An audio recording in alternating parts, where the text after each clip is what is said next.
రేవంత్ రెడ్డి ఇష్టమున్నట్లు విమర్శలు చేయడం మానుకోవాలన్నారు మాజీ మంత్రి హరీష్ రావు. కేసీఆర్ని బూతులు తిట్టడం తప్ప రేవంత్ చేసిందేమీ లేదన్నారు. కేసీఆర్కి బేడీలు వేయిస్తారని రేవంత్ మాట్లాడుతున్నారని, రేవంత్ రాజకీయ జీవితం అంతా అవినీతిమయమే అని అన్నారు హరీష్. మహాలక్ష్మి అన్నాడు, అక్క చెల్లెలను మోసం చేసిండు. రైతు భరోసా అన్నాడు, రైతుల్ని మోసం చేసిండు. ఆయన నోటికి మొక్కాలి, నోరిప్పితే విషమే, నోరిప్పితే బూతులే. ఒక్కటన్నా మంచి మాట మాట్లాడంగా విన్నామా? ఎంతసేపు కేసీఆర్ మీద రోత మాటలు చెప్పుడు తప్ప ఒక్క మాట ఉన్నదా? కేసీఆర్ నీకంటే 10 ఏళ్ళు 20 ఏళ్ళు పెద్దోడు వయసులో. తెలంగాణ తెచ్చినోడు కేసీఆర్.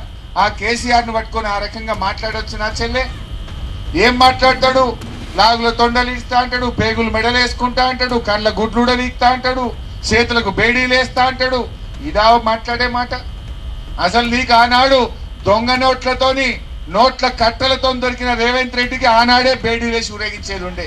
కేసీఆర్ మంచోడు కనుక నేను విడిచిపెట్టిండు బిడ్డ. నువ్వు ఇవాళ నియత లేకుండా, నిజాయితీ లేకుండా, పద్ధతి లేకుండా నోటికి వచ్చినట్టు మాట్లాడుతున్నాడు.